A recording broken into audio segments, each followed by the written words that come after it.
Hey, what's up everyone? It's Real Blue TV and we're back with another video. Of course, this time it's about the hotfix and the key components of what came in that hotfix and why they're so important. So without further ado, let's dive right into it. All right, so normally when a hotfix comes in after a patch or an update in a video game, it's because something is game breaking.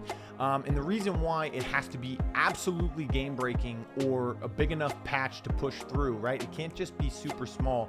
It actually has to have a lot of stuff within it if it's not fixing something that's super game breaking, is because you have to get it approved by all of the different services like Steam, Epic, PlayStation, which is Sony, Xbox, which is Microsoft, Switch, which is Nintendo, Steam, whatever. So that's why you don't see many hotfixes. So we did get one for the Revelations update, and everyone thought it was just gonna fix the audio problems, which it did. So let's go ahead and take a look at some of these things.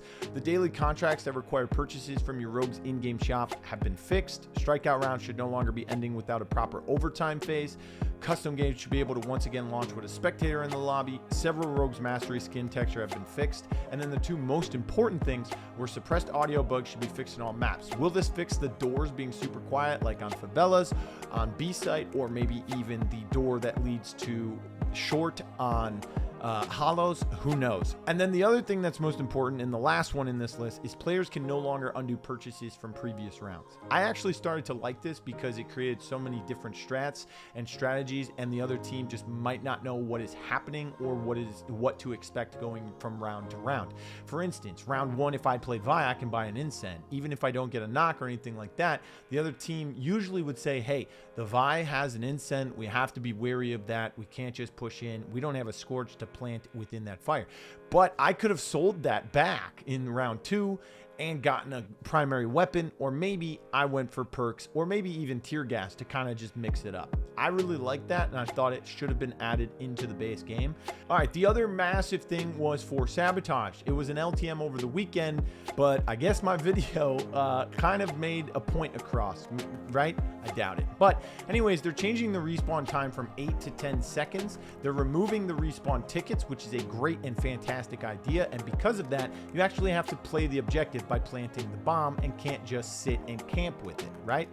This also means that overtime is going to tick away until someone gets a bomb planted. So in overtime, you got to plant the bomb to win. It's the next team to plant to win. In overtime, something has to give, and that is the respawns. They're being bumped up to 15 seconds after you die during that overtime period, which again can go on forever.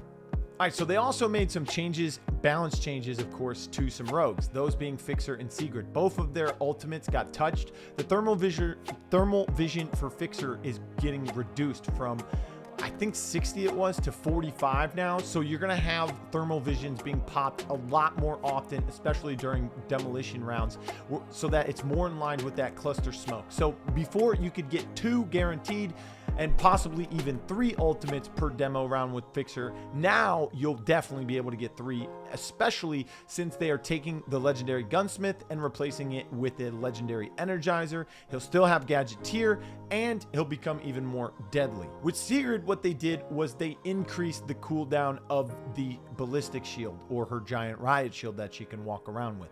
It used to be 35 seconds, now it'll be 45. It doesn't seem like a big increase, but 10 seconds may be the reason why Sigrid dies. And if that helps Sigrid get a little bit more balanced because of that shield ultimate being increased by 10 seconds, then that's good for everyone, right? Okay, so if you take a look here, we have Gunsmith, Bounce Back, and Restock getting some changes. Those are the only 3 perks that did get changes.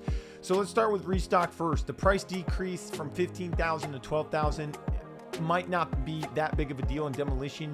For respawns like Sabotage and for TDM and for Strikeout, that could be a huge bonus because you don't have to spend so much money on it. That's 3K. You can use that to go towards a different perk or whatever. So that's cool. Because of the introduction of the gadget cooldown system, they said this perk provides significantly less use of gadgets than it used to. So they've dropped the price to make it more desirable for players to grab. For Bounce Back, the price was increased. For Rare, it's unchanged. So for the blue version of Bounce Back, it's unchanged. It's still going to be the same price. For the purple version or the epic, it's going up $1,500 from $7,500 to $9,000. And for legendary, it's going from $10,000 to $13,000. And the reason why is because the higher tiers of Bounce Back are providing a bit too much bang for their buck, and they're increasing the prices of the epic and legendary versions of this perk to kind of balance that out. So look for characters like Ronin with that legendary bounce back, or maybe even Saint, to possibly not go for it as much because they have to invest so much money into it, and they'd rather spend that on other things like util and other lower tier perks that could become more handy because they have a more plethora of more perks. And then, of course, there's Gunsmith. Gunsmith is actually the reason why the tier and the RB have been banned in RCCS or GA'd, even though I think they shouldn't have been because I think it's stupid, but that's besides the point. The reason why is because they wanted Gunsmith to kind of work for every weapon in the game, and because of that, it would always round up. And for instance, like Scorch gets like 20% with Gunsmith, so if she's using the RB, it would just give her an extra bullet, right? So you'd have 3.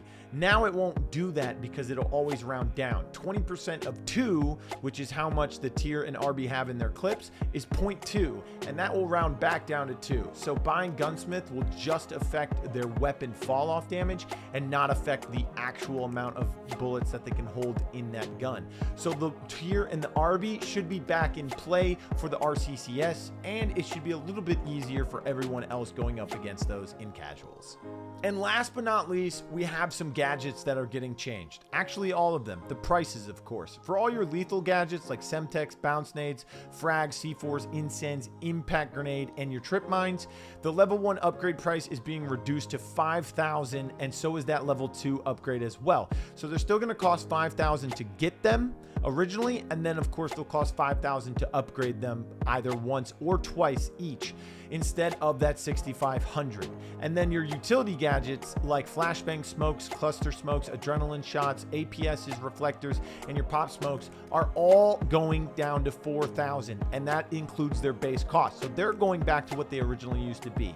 And then of course your utility gadgets like sticky sensor, tear gas, EMP, those are all going to $3,000 once again as well, even the base costs as well as the upgrades. So there you have it. All of the changes that came in what was the quote-unquote hotfix, but is technically just a balance patch, and a pretty big one. Even though it doesn't seem like a lot were in those notes, it was significantly large in comparison to some other patches that just kind of clean things up when they made those hot fixes. So now let me know in the comments below what you guys think about this balance change, and if the fixer and the secret changes, or even just the gunsmith change, is something that you were looking forward to. As always, I'm Real Blue TV. Make sure you follow me on Twitter, and if you haven't already, subscribe, because I know that 89% of you watching this are not subscribed. So make sure you click the subscribe, and if you like the video, smack that thumbs up. I'll see you on the next one. Oh, hello there. It's Blue.